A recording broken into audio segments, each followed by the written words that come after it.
Opa, eu sei que você não aguenta mais ouvir. Eu pedi para você fazer o triplo C, curtir, comentar e compartilhar.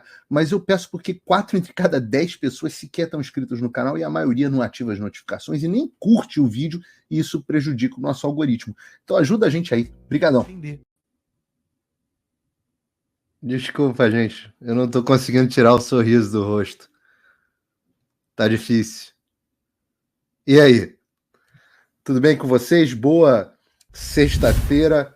Ótima sexta-feira, né? Eu acho que depois das notícias que nós tivemos hoje, ótima sexta-feira. Bom, se você estava numa caverna, não viu o assunto que simplesmente tomou a internet, aquilo que eu dizia que ia acontecer, eu queria que tivesse acontecido na semana passada, eu queria que tivesse acontecido na semana retrasada, mas nem tudo acontece no tempo que a gente quer, né? Eu brinco, eu não sou congressista ainda dos Estados Unidos, ainda.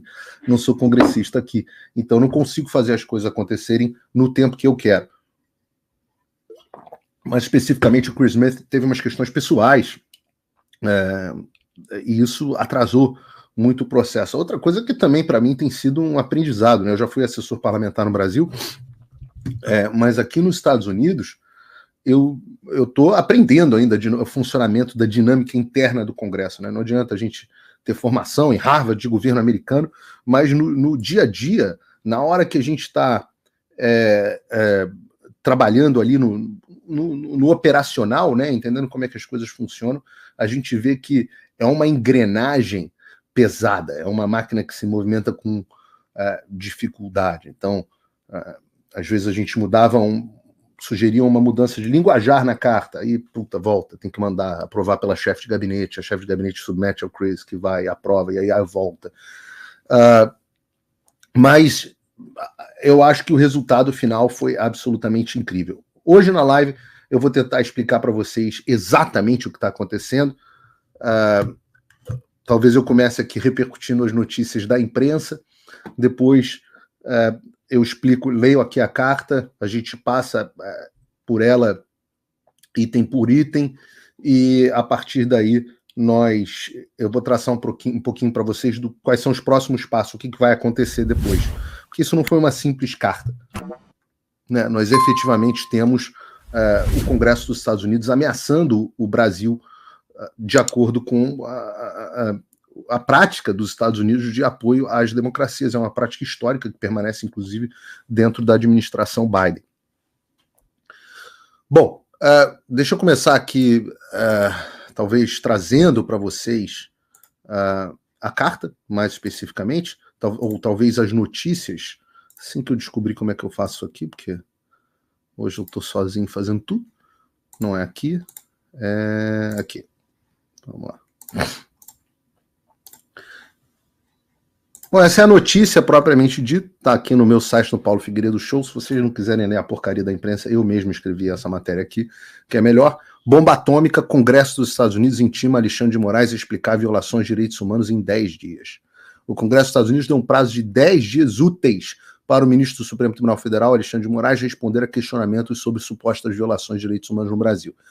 E aqui o supostas é cabido, porque eles estão fazendo uma avaliação, né? A intimação foi feita por meio de uma carta enviada pelo congressista Christopher H. Smith, presidente da Subcomissão de Saúde Global, Direitos Humanos Globais e Organizações Internacionais. Na carta, Smith solicita esclarecimentos sobre uma série de questões, incluindo censura prévia, restrições de jornalistas, blá.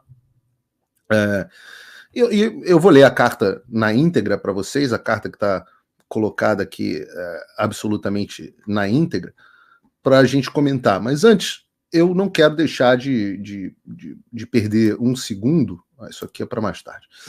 Eu não quero deixar de perder um segundo falando sobre a repercussão que nós tivemos na mídia, porque não teve como esconder. Vocês podem reparar que eu fui informado que a carta tinha sido enviada pela manhã. Eu estava ao vivo no Show da Manhã no Fio Diário. Eu recebi, a notícia, a carta foi enviada. Só que eu esperei. Eu falei assim, não, eu não vou falar muito a respeito. Vocês podem até ter estranhado um certo silêncio no meu Twitter, no meu X, mas eu quis dar a oportunidade dos jornalistas da mídia tradicional darem o furo. E eu sabia que vinha uma porcaria deles. Mas eu também sabia que ia acabar chegando a eles. Eu sabia que isso ia ser acabado e acabar vazando para a imprensa. E nós tivemos o Lauro Jardim, que escreve congressista, a gente já vai chegar nisso, tá? Congressista americano aliado de bolsonaristas questiona Moraes sobre supostos abusos. Tá aqui a notícia. A notícia do Lauro não tá nem ruim, tá? A notícia, até pro padrão Lauro Jardim, ela tá até ok. Esse título é que é um título bizarro, né? O Chris Smith é um aliado dos bolsonaristas. Depois você teve a notícia, por incrível que pareça, a notícia da Mônica Bergamo. Olha, quem diria, hein? Mônica Bergamo dando esse tipo de notícia. O mundo dá muitas voltas, né? Mônica Bergamo foi uma das primeiras aí que deu o furo. Deputado republicano dos Estados Unidos envia carta a Moraes questionando perseguição a opositores. E é uma espécie de contenção de danos, porque reduz um pouco o que é isso, é muito mais do que isso, mas pelo menos não chamou o Chris Smith aqui de bolsonaristas, mas diz que ele se reuniu com bolsonaristas, né? Mas, de um modo geral, a reportagem da Mônica Bergamo, a coluna da Mônica Bergamo, está correta. Está correta. Diz que apoiadores do Bolsonaro tiveram com o Chris Smith, ela não cita no meu nome, o que eu acho sacanagem, porque eu sei que moro no coração dela, mas ela, inclusive, replica as perguntas e coloca aqui a legendária foto da Maria Salazar com a cara do Alexandre de Moraes. Correto. Depois vem, por exemplo, aqui o Estadão, notícia da Karina Ferreira e do Gabriel Souza, dizendo: congressista dos Estados Unidos, aliado de bolsonaristas, manda carta a Moraes cobrando supostos abusos. Eu já vou chegar no aliado de bolsonaristas. Aliado de bolsonaristas que recebeu uma comitiva. É uma tentativa muito engraçada de colocar o Chris Smith como um bolsonarista. Eu já vou chegar nisso, mas é um nível do ridículo muito grande. Vamos ao antagonista. O antagonista também repercutiu. O congressista dos Estados Unidos manda carta com cobrança a Moraes. Smith, foi melhor descrito aqui. Smith, que recebeu uma comitiva de bolsonaristas em Washington em maio, cobra de Moraes explicações sobre supostos abusos de poder. O deputado republicano Chris Smith, representante do estado de Nova Jersey, no Congresso, enviou uma carta. No texto, Smith, que recebeu a comitiva de bolsonaristas em maio, cobra de Moraes explicações, grave violações, blá, blá, blá, e aqui ele dá uma explicação sobre o caso. Aí eles dão uma requentada em umas matérias antigas aqui, inclusive comentarista de política, Paulo é considerado um dos... Porque aqui fala assim, entre os citados estão Paulo Figueiredo Filho, blá, blá, blá, empresário e neto do ex-presidente e general João Figueiredo, o último da ditadura. Comentarista de política, Paulo é considerado um dos principais articuladores da ofensiva internacional do ex contra as decisões de Moraes. Há controvérsias. O meu ponto nessa história é que a ideia de chamar o Chris Smith de trumpista, bolsonarista, é de um ridículo absolutamente gigantesco.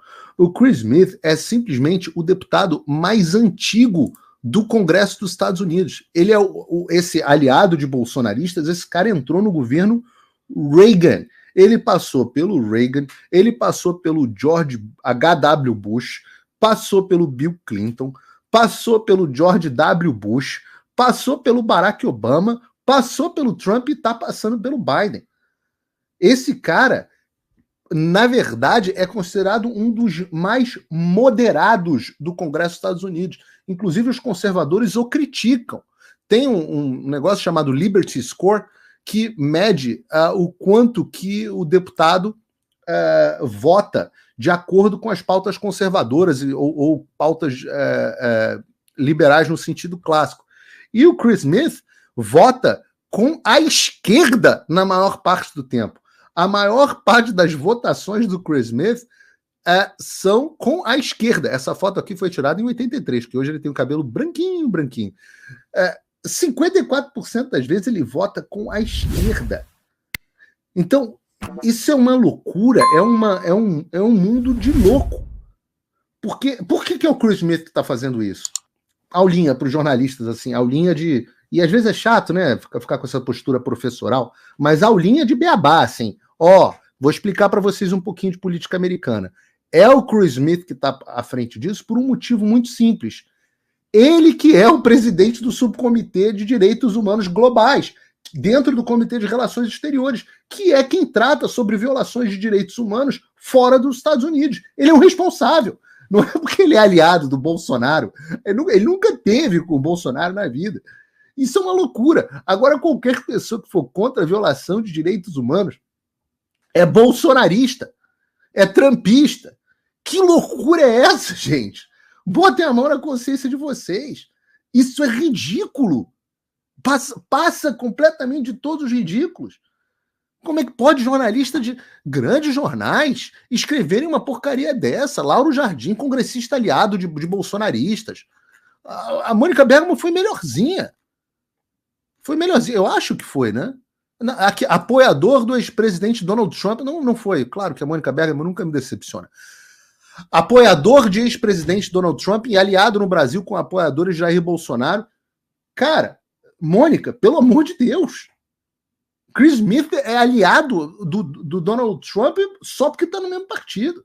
Ele não é da ala maga do Partido Republicano, como é, por exemplo, o Jim Jordan, que é justo dizer que o Jim Jordan é aliado do Trump. Alinhado com apoiadores de Jair Bolsonaro. Que loucura! Que mundo ridículo em que vocês vivem, pelo amor de Deus. Pelo amor de Deus. Agora, há também uma dificuldade, e aí por ignorância, em entender do que se tratou a carta. E é por isso que eu vou ler com vocês aqui a carta. Porque ela se faz necessário aqui ler a carta. Então, vou botar aqui na tela para vocês e a gente vai ler junto. Vamos lá. O assunto está aqui, enviado ao ministro, né, Alexandre de Moraes, Supremo Tribunal Federal, aí o endereço do STF e o e-mail do Alexandre. Assunto: inquérito do Congresso dos Estados Unidos sobre abusos de direitos humanos no Brasil. Prezado ministro Alexandre de Moraes, escrevo-lhe na minha capacidade de membro do Congresso e presidente da Subcomissão de Saúde Global, Direitos Humanos Globais e Organizações Internacionais. Tá? Já deveria ser a dica para os jornalistas. No dia 7 de maio, presidiu uma audiência pública da subcomissão intitulada Democracia, Liberdade e Estado de Direito. O objetivo dessa audiência foi discutir os alarmantes relatos de violações generalizadas dos direitos humanos cometidas por autoridades brasileiras, incluindo má conduta judicial, perseguição à oposição política, supressão da liberdade de expressão e silenciamento da mídia de oposição. Os testemunhos dados na audiência forneceram fatos e evidências críveis e substanciadas sobre estes problemas e traçaram um quadro profundamente perturbador do estado da democracia e dos direitos humanos no Brasil. A audiência levantou sérias preocupações entre os membros do Congresso dos Estados Unidos sobre o estado da democracia no Brasil. Devido à gravidade das questões e para garantir que as relações entre os Estados Unidos e o Brasil sejam conduzidas com base em informações precisas, solicito, respeitosamente, que o senhor forneça esclarecimentos sobre os seguintes assuntos. E aí ele entra no rol das perguntas. Eu peço às pessoas que estão assistindo que percam um minuto, nós estamos com uma audiência absolutamente gigantesca, nós já temos aí mais de 15 mil pessoas nos assistindo, mas eu peço a você que perca um segundinho só para clicar no like, se você está assistindo pela rede do Elon Musk, para colocar na posição no botão de repost, tá? Mas começam as perguntas sobre ele. Perguntas honestas. Número 1. Existem atualmente jornalistas ou outros indivíduos cujo conteúdo está sujeito à censura prévia por sua ordem, incluindo mas não se limitando a medidas como bloqueio de contas em redes sociais, remoção de sites ou conteúdo online, ou quaisquer outras ações que impeçam a publicação ou livre disseminação de informações? A resposta para essa pergunta está sentada aqui na câmera diante de vocês. Há exatos 1 ano e meio, não exatos, mas aproximados 1 ano e meio, em que eu tenho minhas redes sociais bloqueadas. Muitos de vocês estão assistindo essa live por VPN, muitos de vocês estão assistindo por contas novas que eu faço, que acabam sendo bloqueados, mas não há dúvidas a esse respeito, né? Número 2. O senhor tem conhecimento da emissão de quaisquer ordens que tenham resultado no fechamento ou suspensão de operações de veículos de comunicação do Brasil? Terça livre. Da mesma forma, o senhor tem conhecimento de quaisquer ações tomadas por uma entidade governamental que tenham dificultado os jornalistas de exercer suas funções profissionais, como o congelamento dos seus ativos financeiros ou imposição de restrições às suas liberdades civis, incluindo ordens de prisão, como ele fez com Alan dos Santos, ou cancelamento de seus passaportes, como ele fez comigo, ou com o Rodrigo Constantino, ou com o Guilherme Fiuza, né? Então a resposta a essa pergunta vai ser difícil, caso o Alexandre tope ser tigrão também com o Congresso dos Estados Unidos, né? Vamos lá. Item 3. Algum membro do Parlamento brasileiro foi processado, investigado ou sujeito a medidas cautelares, como congelamento de bem ou restrições de viagem, no caso Zambelli, por exemplo,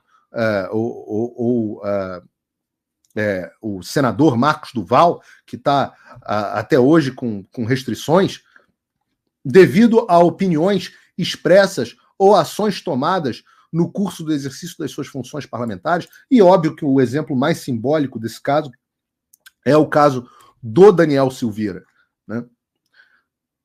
Item número 4. Em suas investigações e processos contra indivíduos, o senhor observou o devido processo legal, incluindo fazer as devidas notificações e citações em casos de indivíduos residentes nos Estados Unidos, como o caso do Rodrigo Constantino, ou meu, ou da Ludmilla, que nunca recebemos nenhum tipo de notificação. Então o processo ocorre contra nós sem o direito à defesa. Nós sequer somos notificados sobre o que está acontecendo nas investigações. São tomadas decisões, medidas cautelares com duração infinita em indivíduos residentes dos Estados Unidos. Vamos para o próximo item. E não adianta, as pessoas estão perguntando, se o Xandão ignorar, calma, segura as calcinhas aí. A live, no final da live a gente vai falar sobre isso. Por enquanto, vamos acompanhar aqui o processo da carta. 5. O senhor tem conhecimento de alguma instância de repressão transnacional? E aqui é importante que vocês guardem esse linguajar. O que é repressão transnacional?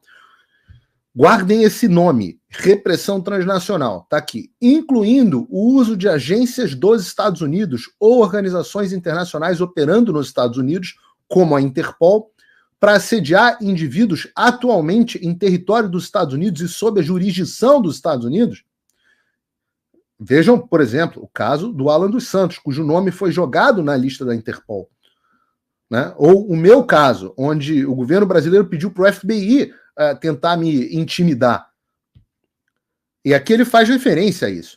Em 21 de maio, o Comitê Judiciário da Câmara, e a gente falou muito sobre isso, enviou uma carta ao diretor do FBI afirmando que o Comitê Judiciário havia encontrado evidências de que, agindo em nome do governo brasileiro, o FBI havia contatado 2 residentes nos Estados Unidos, um dos quais era jornalista alvo de ordens de censura emitido por tribunais brasileiros. Olha o meu caso aqui. Quando eu falo que o Alexandre errou na mão ao tentar me intimidar, errou na mão ao tentar me calar, que não valeu a pena, é por causa desse tipo de coisa. Por favor, compartilhe qualquer informação que o senhor tenha sobre este e outros casos. Item número 6. Isso é muito crítico. O senhor solicitou dados ou emitiu ordens contra empresa ou indivíduos que não estão sob a sua jurisdição geográfica, incluindo indivíduos ou empresas sob a jurisdição dos Estados Unidos da América? E essa é uma questão muito óbvia. Se eu estou falando e transmitindo uma live dentro dos Estados Unidos, eu não piso no Brasil há um tempão. Toda a minha atividade de cobertura das eleições brasileiras foi feita dentro dos Estados Unidos. E, portanto, a jurisdição sob a qual eu me encontro é a jurisdição dos Estados Unidos da América. A legislação que rege as minhas atividades é dos Estados Unidos da América. Eu não posso começar a ser perseguido, de repente, pelo governo da Zâmbia, porque eu comecei a fazer atividades que o governo da Zâmbia decidiu. Existe a questão da jurisdição geográfica. E isso é importante que as pessoas entendam. Eu e Rodrigo Constantino somos os dois exemplos mais claros disso. Tudo o que nós fizemos foi debaixo da jurisdição dos Estados Unidos da América, como residentes e cidadãos dos Estados Unidos da América. Então, não é factível que o Alexandre de Moraes vire, por exemplo, para o Rumble e para o Locals e peça informações sobre pessoas, sobre as minhas contas no Locals, ou as minhas contas no Rumble, ou o quanto que eu ganho de monetização no YouTube. Ou, pior, como foi feito, pediu acesso das pessoas que compartilharam postagens de pessoas nos Estados Unidos, acesso de pessoas que estavam residentes nos Estados Unidos. Isso não faz absolutamente nenhum sentido. A jurisdição geográfica do Alexandre termina no Xandaquistão. Fora do Xandaquistão ele não pode mandar. Veja que loucura se um juiz americano pedisse informações sobre alguém que está dentro do Brasil. Isso é uma clara violação, com consequências na segurança nacional. Porque, ora, se você pode utilizar governos estrangeiros para obter dados de empresas dentro dos Estados Unidos ou de indivíduos dentro dos Estados Unidos, essas pessoas podem compartilhar informações que são sigilosas e que estariam sujeitas às proteções de dados dos Estados Unidos. E esse é um aspecto que tinha sido pouco abordado até agora. Item número 7. O senhor exigiu que empresas ou indivíduos dos Estados Unidos cumprissem ordens cuja legalidade é questionável sob a legislação brasileira, incluindo ordens que ameaçam empresas ou indivíduos dos Estados Unidos com ações legais contra os seus funcionários, com multas ou bloqueio, proibição e ou desconexão deles no Brasil. Ora, aqui está evidente, né? Foi aberto um inquérito onde incluíram Alexandre de Moraes. Os funcionários do X foram coagidos, foram vítimas de ameaças da Polícia Federal e do Alexandre. Você tem a ameaça de bloqueios de empresas nos Estados Unidos, como o X, ou no caso do Rumble e do Locals. Ambas que são empresas sediadas na Flórida, foram objeto de não só violação da jurisdição do Alexandre, mas como, nesse caso especificamente, uma coerção que faria que a empresa violasse o FCPA, o Foreign Corrupt Practices Act, que é a lei americana que diz que nenhuma empresa americana pode cometer ilegalidade no exterior. Então, quando um indivíduo coage essas empresas a cometerem ilegalidade, como foi dito pelo Elon Musk, textualmente, o Elon Musk diz: as ordens do Alexandre de Moraes são ilegais. O Alexandre de Moraes quer que nós cumpramos ordens ilegais. Ameaça nos desconectar se nós não cumprirmos legislações ilegais, inclusive fingindo que nós é que estamos tirando as pessoas da plataforma. Isso é uma violação do FCPA. Tem dois aspectos aqui importantes para vocês. Reparem, um fala sobre repressão transnacional. O que é esse negócio de repressão transnacional? Depois vocês procurem, talvez eu jogue aqui para vocês, um negócio chamado Transnational Repression Bill, que está no Congresso dos Estados Unidos. Eu vou botar aqui, ó, para vocês. Deixa eu ver se eu consigo colocar aqui. Aqui, ó. Transnational Repression Policy Act. Olha quem é justamente que apresentou esse projeto de lei, que vai ser aprovado, inclusive com apoio bipartidário. Ele foi apresentado justamente pelo trumpista, bolsonarista, Chris Smith. E o que diz essa lei? né? Ela fala assim, ela busca reduzir a repressão transnacional, as ações de governos estrangeiros para intimidar, silenciar ou machucar membros da diáspora e comunidades em exílio para prevenir que eles exerçam seus direitos humanos, inclusive a liberdade de expressão. Esse projeto de lei exige que o presidente dos Estados Unidos imponha sanções de propriedade e bloqueio de vistas a certas pessoas, indivíduos e entidades que engajem diretamente em repressão transnacional. Esse projeto de lei, eu estou fazendo aqui a tradução como estou lendo, tá? Também requer ao Departamento de Estado que desenvolva uma estratégia para promover iniciativas que aumentem o conhecimento da repressão transnacional, etc, etc.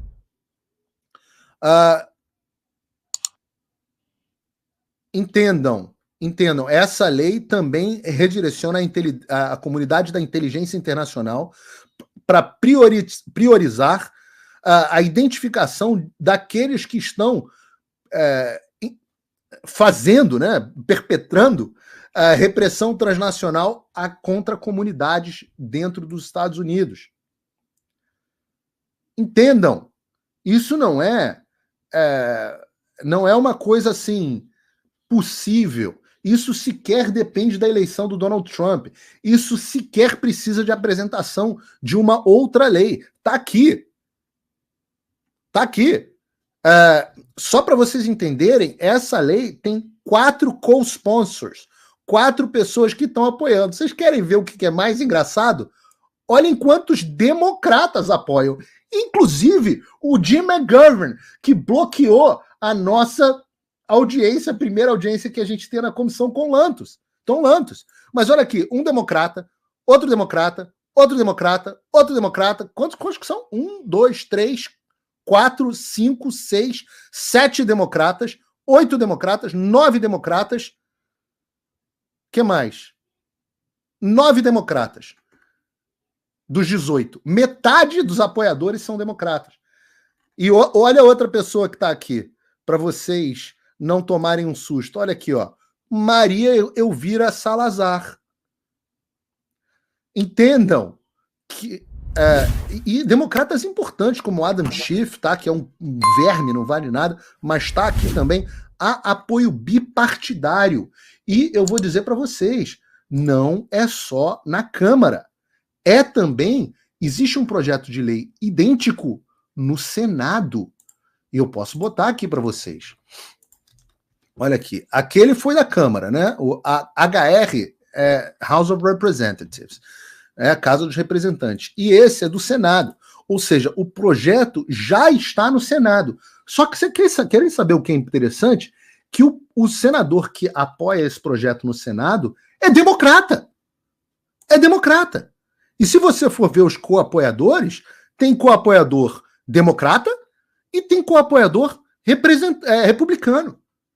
Então, aqui a gente está falando de um negócio que tem absolutamente apoio bipartidário.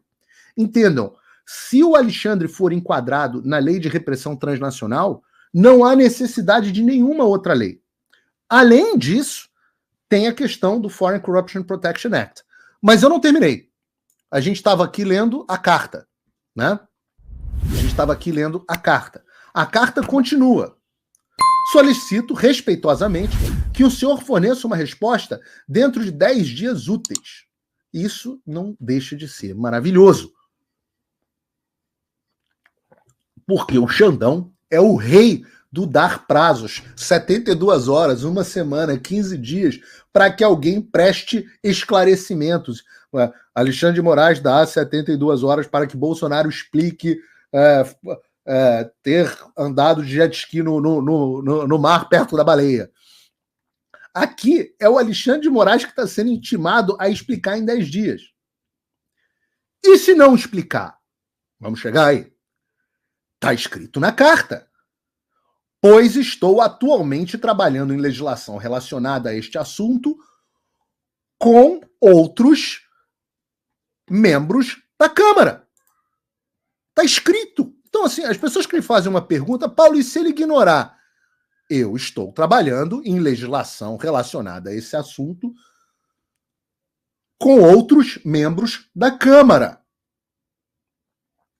Como o senhor deve saber, tive o prazer e o privilégio de viajar para o seu país. O Chris Smith já esteve no Brasil, tem uma história heróica no Brasil, lá repatriando o menino, de conhecer e trabalhar em questões de direitos humanos e Estado de Direitos com muitos brasileiros e brasileiros americanos. Permaneço profundamente comprometido em fortalecer, a relação entre os Estados Unidos e o Brasil. Atenciosamente, Christopher H. Smith, membro do Congresso.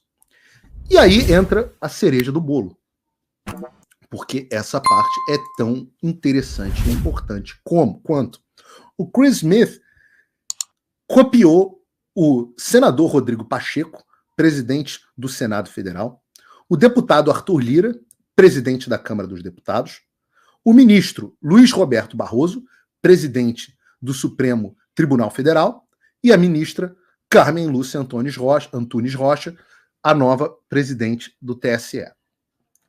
Por que essas pessoas foram copiadas? Bom, agora que nós lemos a carta, qualquer pessoa que tenha um pouquinho de noção de como funciona a diplomacia, entenda, esta carta é uma ameaça explícita ao Brasil, às autoridades brasileiras. É por isso que estas pessoas estão copiadas.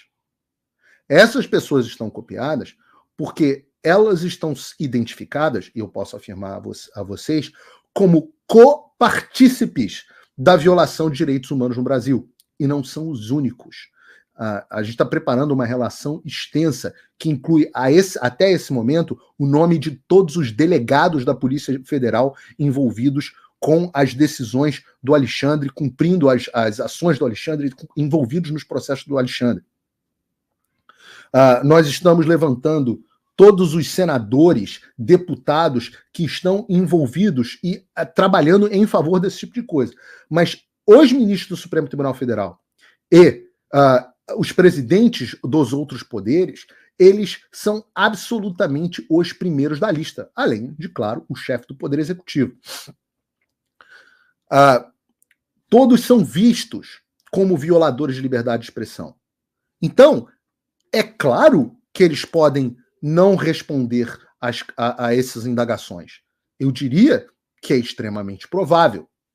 Mas a pergunta que eu acho que todos os deputados do Brasil deveriam estar fazendo na terça-feira, quando eles retornarem ao Congresso, a pergunta que todos eles deveriam estar fazendo na orelha do Rodrigo Pacheco e na orelha do Arthur Lira é: presidente, o senhor está vendo que o senhor está copiado na carta? Até onde? O senhor está vendo que a direita ganhou nas eleições do Parlamento Europeu? O senhor está vendo que o Trump é favoritíssimo, tem 72% de chance, segundo a The Economist, de se tornar o presidente dos Estados Unidos? O senhor está vendo que existe uma lei de repressão transnacional com apoio bipartidário que vai ser aprovada no Congresso dos Estados Unidos e vai obrigar o Executivo a emitir sanção contra quem tiver em atos de repressão transnacional? O senhor está vendo que está constatado que o Alexandre violou a jurisdição dele e está querendo se meter em gente que mora nos Estados Unidos? O senhor está vendo que o Brasil está virando um consenso internacional de que o Brasil é uma ditadura? Opa, eu sei que você não aguenta mais ouvir, eu pedi para você fazer o triplo C, curtir, comentar e compartilhar, mas eu peço porque 4 entre cada 10 pessoas sequer estão inscritas no canal e a maioria não ativa as notificações e nem curte o vídeo, e isso prejudica o nosso algoritmo. Então ajuda a gente aí. Obrigadão.